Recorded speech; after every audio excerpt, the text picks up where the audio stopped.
Hey everybody, welcome to the channel. I'm X1 here bringing another Raid Shadow Legends video. Today we're going to be doing another champion guide on a free login champion just dropped in the game. I'm talking, of course, about the Spirit Affinity attack champion from the Bannerlords faction, the Ninja Turtle, Michelangelo.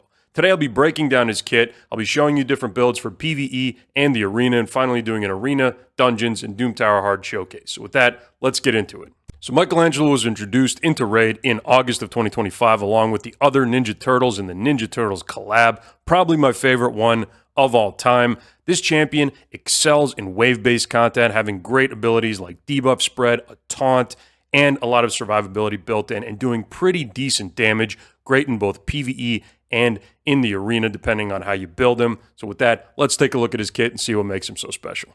Starting off with his A1, Booyah! Double hitter, if either is critical, places a big increased attack buff on this champion for 2 turns. That is excellent considering he's an attack-based champion. This is one of the most relevant damage buffs that you can get. Don't have to worry about anyone else bringing it because Mikey's bringing it for his own kit. Moving on now to his A2, Express Delivery. Attacks one enemy before attacking, has a 75, booking up to 100% chance of placing a big decreased defense and a stun for 1 turn.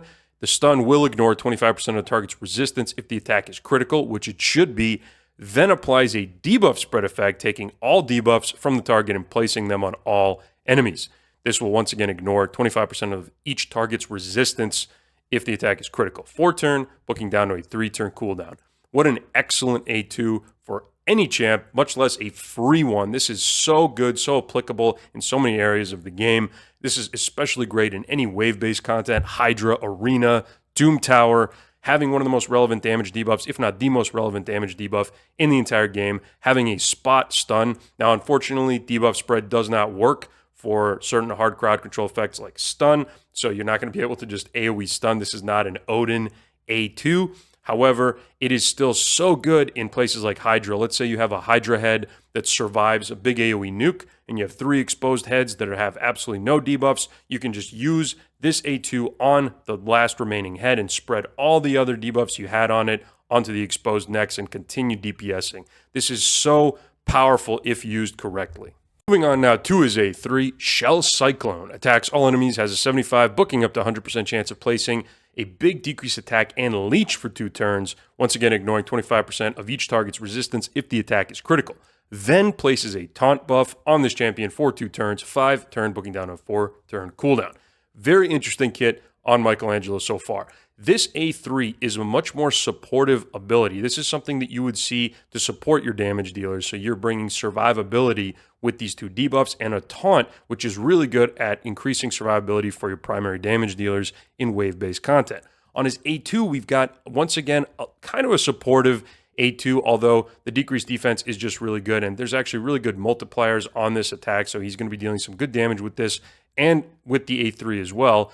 So kind of interesting, very much a hybrid sort of damage support like champion. However, then you have the self-buffing increased attack on his A1, which makes me think of him as a primary damage dealer. So Michelangelo, just based on looking at his kit alone, is somebody that can kind of cover all roles depending on how you build him, which makes him extremely versatile and useful in so many areas in the game. Moving on now to his passive, Party Dude. Passive effect is that he has a 15% chance to evade an enemy skill and all accompanying effects. That's similar to Loki's passive. If this champion, however, is under taunt, then that chance to evade increases to 30%. So 1 in 3 almost is not going to be doing anything to the Party Dude Michelangelo. Whenever any of the turtles attack, Michelangelo is going to be joining in with his A1. That's a standard for all the turtles. And then for the active effect, places a shield buff equal to 300% of this champion's attack on this champ for 1 turn when he receives a hit. That's on a 1-turn cooldown, so that's pretty short cooldown, and that is a big shield if you build him for damage, which you should. And looking at his stats already, spoiler alert, pretty good attack on him. Finally, let's just take a look at his aura, which is 70 accuracy in all battles, which is, again, very solid for somebody that's got debuffs to land, even though he does have built-in ignore target resistance on most attacks, which is really nice. So Party Dude, again, this is what supports him being more of a supportive damage dealer, especially when coupled with that taunt on his A3. But I think because of his damage multipliers and the fact that he brings his own increased attack, his own decreased defense. Michelangelo is very much going to be somebody that you can either build as a primary or a secondary damage dealer, depending on how you need it. Now let's take a look at his total stats. So we see just over 15k HP. That's not very much, even for an attack-based legendary champion. However, with the double survivability on his passive, it matters a little bit less. Just over 1500 attack, very solid for an attack-based damage dealer. Over 1000 defense, you like to see it. So between his passive, the defense, that HP total is not really going to hold him back too much. Almost at 100 speed. Come on, player. Give us that one more speed and make him nice even 100, but 99, really nothing to sneeze at, so that's absolutely fine, and the rest is pretty standard. So when you're going to be building your Michelangelo, as you already saw, we have scaling, shield based on his attack. We've got self-buffing, increase attack, buff on his A1. You definitely want to build him as a damage dealer, so he's going to be a little bit stat hungry, but luckily we can earn his 5-star soul, and if you manage to get that, great. If you're looking at this in the future and you don't have the 5-star soul, no big deal. Just know that he's going to be a little bit more difficult to build because he does require accuracy to get the most out of his kit.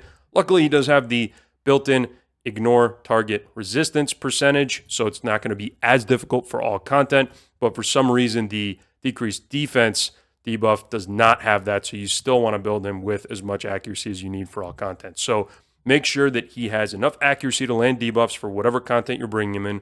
Build him with as much attack and crit damage as you can throw on him, and 100% crit rate, and then enough speed to make him competitive for whatever content you're going for. So he does need accuracy, he needs all the damage stats, and he needs enough speed. So a little bit hungry Michelangelo is, but great champ if you can build him right. Now, when it comes to the best gear sets that you can put on your Michelangelo, my recommendations are going to change just a little bit depending on what content you are primarily going to be interested in pursuing with him. If you're looking for the arena in today's meta, one-turn Stone Skin is still king for anybody from supports to damage dealers, especially damage dealers. Michelangelo may not need this as much because he can get lucky and potentially evade something, and he does have the shield that he can put on himself for something like a multi-hitter, but I would still highly recommend Stone Skin just to avoid any of that crowd control out there. So one-turn Stone Skin paired up with one of the ignore percent defense sets, so either lethal, instinct, or savage would be the best possible gear set that you could throw on Michelangelo for the arena. Now, if you don't care about pursuing the arena with Michelangelo, don't worry about building him in Stone Skin, then the best possible set becomes 9-piece Merciless. Look at all these bonuses: chance at an extra turn, chance to decrease skills cooldown, 35% ignore defense, most of any set in the game, and all relevant stats for him makes this the best by far, by a landslide, for Michelangelo in PvE. If you don't have 9-piece, then you can build 6-piece Merciless and still pick up that ignore percent defense, and then couple that with any other good 2-piece sets. So Zeal, Cruel, Perception, Speed, any one of those are going to be great to couple with 6-piece Merciless. If you don't have any Merciless gear or can't pick up the 6-piece, in that case I would recommend going with one of the 4-piece ignore percent enemy defense sets like Lethal, Savage, or Instinct, and coupling that with any of the stat-based extra sets, so talking about your Impulse, Cruel, Zeal, or Speed. However, if you don't happen to have any good ignore percent defense sets for your Michelangelo, don't worry about it. Perception is going to be just fine for a long time, carry you through the mid-game until you're able to put the really good damage on him. It's giving you accuracy, it's giving you speed, everything that you need to make sure that he's going to be an effective debuffer. Still build him with 100% crit, still build him with decent crit damage and decent attack, and he's going to be just fine for your account in Perception. So with that, let's take a look at how I have my Michelangelo built. So as always, I say have a purpose for your champion for whatever you're building him for, right? So for mine, I know I want to use him in Hydra as either a secondary or a primary damage dealer. Now, for him to be a secondary damage dealer in Hydra, all he needs to do is be built as a primary damage dealer. So it doesn't matter if he's your number 1 or number 2. He's going to be built the same way if you're going for PvE, just all out, as much damage as possible, and enough accuracy to land his debuffs. So for mine, I decided to go with 7-piece Merciless, just because I happen to have 7 good pieces for it, but 6-piece would have been fine. I probably, if I was missing any accuracy for that content, I probably would have paired it up with a 2-piece Perception just to make sure I would hit that. Let's take a look at the individual pieces. So I have an attack-based ring, attack percent substats, crit damage with crit damage ascension on the amulet. We've got accuracy on the banner. This could easily be attack if I already had enough accuracy on him. Crit damage on the gloves. Attack percent with attack percent on the chest. Speed with speed on the boots. This could also easily be attack percent if you have enough speed for your content that you're running. And then for his total stats right now, we're at just over 48k HP, 6.1k attack, 255 speed, crit capped, 307 crit damage, and just under 300 accuracy. Now, with some area bonuses that I have for him, for Hydra specifically, I'm currently looking at these stats right here. And then he's currently only 2-star awakened, and I know that I'm going to be able to get him to 5. So I'm not really concerned with the accuracy on him. This is going to be plenty along with the 5-star awakening for Hydra for the showcase that I plan on doing on my channel later down the line. Looking at my relic that I'm using on Michelangelo, I chose an Relic Coronet. This is really great for him from any PvE content, given he's a debuffer and an AoE debuffer. He can very quickly stack this up. So in places like Hydra, this is going to be an extremely good relic. Same reason people use it on Thor, Ninja, Tholen. Great relic if you happen to have it. Now, if you do not have an Relic Coronet, you're looking at anything else that you can put on him. So let's just go down the line. Let's talk about Arena first, best possible relics. So for Arena, in my opinion, having him be a debuffer, you really want to make sure that he's not going to get sheeped or crowd controlled. So having a wand-up submission on him is going to be very, very helpful, even though you want him dealing damage, and this doesn't really give you any damage stats. As long as he is able to do damage, you are doing your job with Michelangelo in the Arena. So wand-up submission is probably going to be my #1 go-to for the Arena. After that, you can choose any of the damage relics that you can put on him. If you have a Stormcaller, great. Gore Crescent, sure, why not? Malefic Talent, any of those are going to be great. For PvE, the best relic that I could put on Michelangelo today would be the Cat's Gaze. I think that having that ignore percent defense stacked up with the set, stacked up with Helm Smasher is going to be the best way to get him to do the most damage. Cat's Gaze is going to be fantastic for PvE content for that reason. Everybody's going to have more max HP than him, so he's just going to be doing that much more damage. Covetous Passion, another good stand-in for that. Any of the other damage relics, anything that has crit damage and attack on it, you can throw any of those on him. And of course, if you don't happen to have any of the high-end relics, a Malefic Talon is going to be great on him just because it gives him a little chance at more of a damage proc and gives him more stats that he likes as a damage dealer.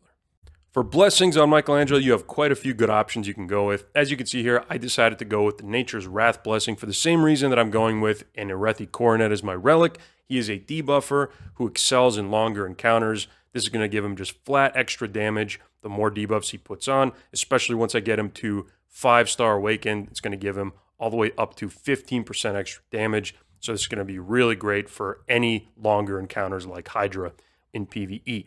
If you don't want to put him in Nature's Wrath for whatever reason, let's say you have a debuff-heavy composition, you can always put him in Heaven Cast.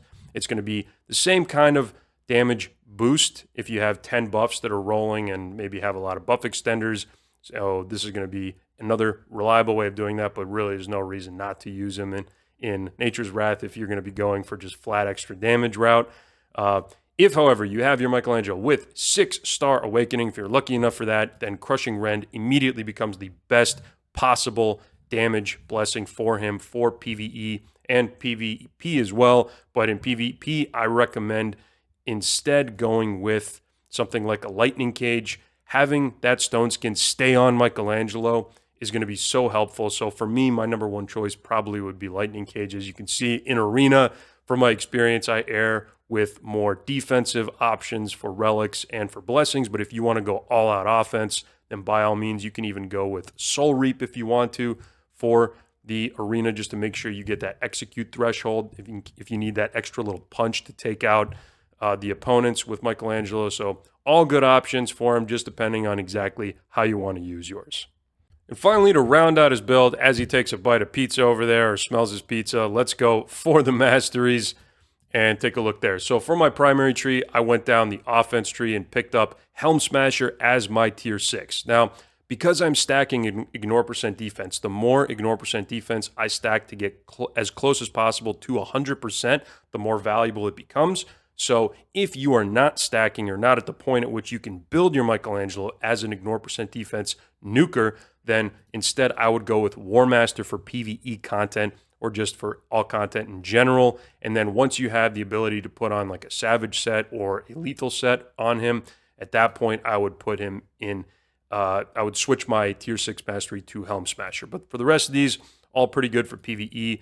Life Drinker, just going to help him. Again, he already puts on Leech, but even more health regain right there. All big hits are going to help him get cycled through his abilities more damage on his double hitter A1 over here, more damage as you're going to be going through wave-based content, all great. And for secondary tree, coming down the support tree and picking up pinpoint accuracy, charge focus, and swarm smiter for the sake of getting even more accuracy and making sure that you're landing the debuffs on him. Lore of Steel for more stats, and Master Hexer to extend the duration on those debuffs. Now, you can also, if you don't want to go down the support tree as a secondary, come down the defense tree. Let's say you already have enough accuracy. You can come down here, pick up Tough Skin, pick up Blast Proof, go down and go for Resurgent, Delay Death, and then move down into the counterattack masteries. Then that would be also really good for something like Arena. So for the dungeon showcase in today's video, Michelangelo, obviously with his survivability, with his leech, with his AoE damage, he is somebody that's going to be a really good carry champion. So if you want him to be somebody that can run some of your champs through Minotaur's Labyrinth or other places like that, he's very much a viable option. Let's take a look. He's already maxed out, but let's just take a look at how quickly he's able to get through this dungeon. So one shot's the first wave. Special delivery, we have decreased defense on everybody right now. We see his shield coming into play there. Party Dude also helping him dodge a little bit, taking out one ad, taking out the other ad with those double hitters. Once again, Party Dude in play. A lot of damage coming in on the boss. And in 20 seconds flat, we have Minotaur's Labyrinth Stage 15 completed by Michelangelo. It's a lot of fun watching him with those animations, I'll say. They did a great job with the visuals on this champ, so a lot of fun with watching Michelangelo clear that. So next place I wanted to showcase is in Doom Tower on hard. We're going to the very top here, 113th floor on Doom Tower hard. There you see my speed team, but we're going to be using a slightly different team here. Just 2 turtles and Ancora as a reviver there. So mostly just about the Donnie and Mikey show here. Not really going to be all about the speed here. I just wanted to showcase how it looks when he's facing some of the most difficult wave-based content in the game, how his passive helps keep him alive, how his damage comes into play, everything from the leech to his taunt and evade and everything. There we saw Party Dude evading once. We saw his shield come in once again and evade.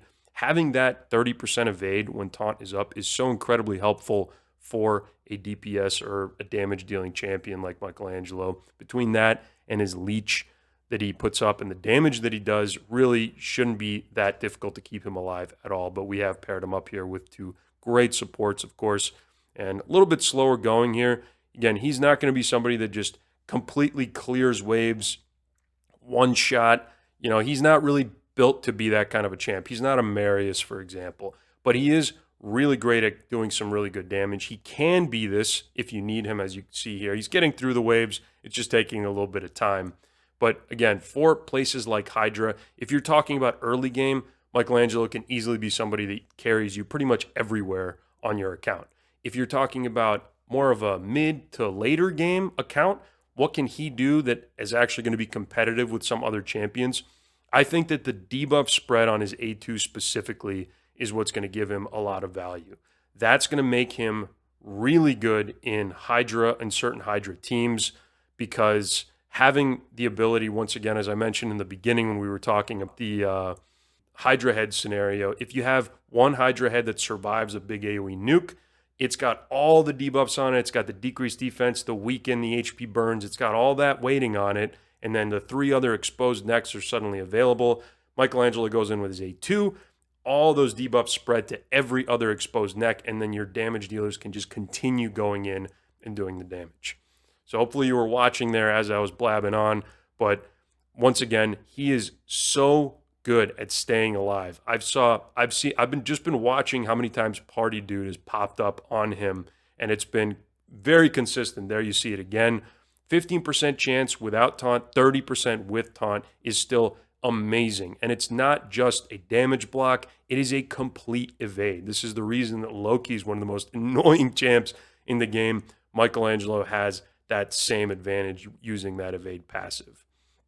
So getting onto 2 minutes and 30 seconds here, down to the last enemy on Doom Tower, hard, 113, and there we go, doing just about 130,000. So Mikey there, all the damage, clearing it pretty much on his own. Three-man squad there.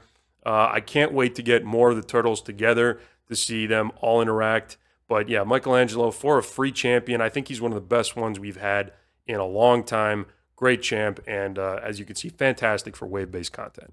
So for the first showcase in the arena in today's video, we're going to be going in with the same team that you saw from Doom Tower, complemented by UDK. Want to make sure that Mikey stays alive since he's not under stone skin. The team we're facing is an Arbiter, Mithrala, a Thor, and a Mezamel. So a lot of damage potentially on the opposing team. We're just going to go in on auto and see how this one goes. Again, I'm going to be looking out for Party Dude, how many procs there are of that. I'm going to be looking out to see how much damage that A3 does. There we have Party Dude evading the damage for Thrala there. Evading Thor's A2. And now, once again, he is taunting the opposing team, so any single target abilities would have had to go to him, which gives him a chance to dodge them, but also because the UDK is there, that's making sure that nobody can do anything targeted to Donatello or to Ancora. So he does have some potential very fun combos that you can do in Arena. Some team that's going to be able to utilize his ability to evade and taunt, and potentially also his synergy with the other turtles, could be very fun for some future Arena teams. For the second and final showcase in the Arena in today's video, I decided to switch out UDK for Lydia just to be able to better showcase Mikey's debuff spread ability. So we're going to be trying to get her single target block active skills off on the entirety of the rest of the team here. So we see Party Dude coming into play twice there and blocking damage and effects from the opposing team. So we're going to go ahead and we are going to put her block active skills up on their Blade Master. Now we're going to get a speed boost from Donatello. Michelangelo's turn. Let's go. And we not only managed to kill their damage dealer, but spread the block buffs and the block active skills onto the entirety of the rest of the team. So this is exactly the kind of combination that is so good in the Arena. It's going to be so good in Hydra, any wave-based content. This is exactly why you want Michelangelo, why you want a good debuff spreader, especially somebody that has 25% built-in ignore resistance on that ability. And there you have it, everybody. Michelangelo, a versatile damage dealer that's excellent for early and mid-game accounts and retains relevancy in the late game. If you liked today's video, please consider liking and subscribing for more content like this in the future. Let me know down in the comments below if there's any other guides or showcases that you'd like to see. Thank you for watching today's video. Thank you for your time. Have a great day, and I'll catch you in the next one.